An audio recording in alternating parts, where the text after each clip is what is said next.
Hello everyone, welcome back. আজকের প্রথম expression হচ্ছে মেমোরি লাইক এ সিভ, SIEVE, সিভ। এটার উচ্চারণ আমি আর একটু চেক করে নিই আপনাদেরকে ক্যামেরাতে রেখেই। আমার একটু সন্দেহ হচ্ছে। তো সিভ, সরি, লং ভাওয়াল হবে না, শর্ট ভাওয়াল হবে সিভ। ওকে, সিভ। শুনে নিই একটু। হ্যাঁ, কখনো সেভ, হ্যাঁ, কখনো হচ্ছে কোনো বিষয় নিয়ে ওভার কনফিডেন্ট না হয় ভালো, রাইট? এই যেমন আমার এখন সুযোগ আছে চেক করার, আমি চেক করে নিলাম, রাইট? আমি তো পারতাম চাইলে যে এই অংশটুকু কাট করে দিতে, বাট রেখেছি কি জন্য? যেন আপনাদেরকে এই মেসেজটা দিতে চাই যে ইগনোরেন্স বা না জানা বা কনফিউশন এটা কোনো প্রবলেম না। প্রবলেম হচ্ছে আপনি যদি কনফিউশনটা দূর করতে না চান, ওইটা প্রবলেম। আপনি জানেন না, এটা প্রবলেম না, বাট জানতে না চাওয়া এটা একটা problem, right? Anyway, let's begin.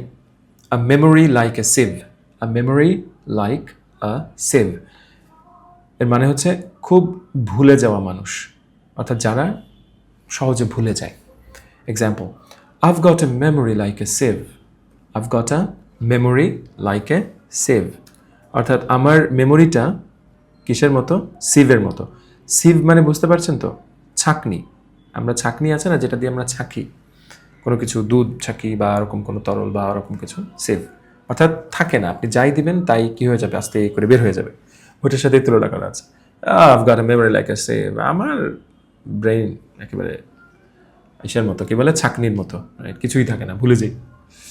Next, talk shop. Talk shop মানে হচ্ছে কাজের বাইরে কাজের কথা। কাজের বাইরে কাজের কথা মানে লেটস নট টক শপ। মানে ধরেন আপনি কাজ করছিলেন, 12টার সময় উঠলেন, আপনার কলিগের সাথে বাইরে গেলেন, যে চা খাচ্ছেন, কফি খাচ্ছেন, রাইট? আপনার কলিগ তখন আবার কাজের কথা শুরু করলো। তখন আপনি আর ভালো লাগতেছে না, এতক্ষণ কাজ করে আসলাম, মাথা ধরে গেছে, আমরা এখন বাইরে এসেও যদি কাজের কথা বলি এটা ভালো লাগতেছে না, রাইট? চুপ করো। আপনি বলতে পারেন let's not talk shop, let's not talk shop.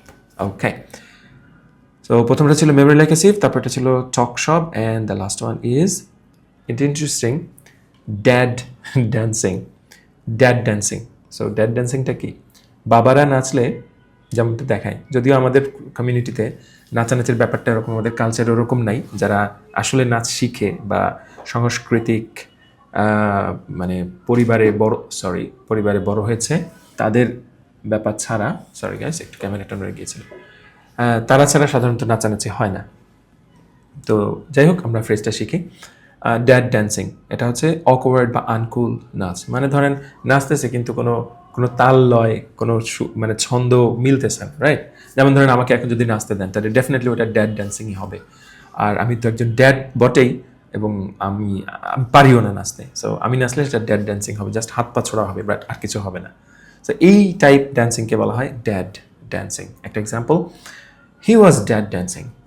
He was dad dancing. খেয়াল করুন, আমরা ভার্বের জায়গাতে এটা বসিয়েছি, ড্যাড ড্যান্সিং। সে হচ্ছে অদ্ভুত ভাবে নাচানাচি করছিল। So that is the dad dancing.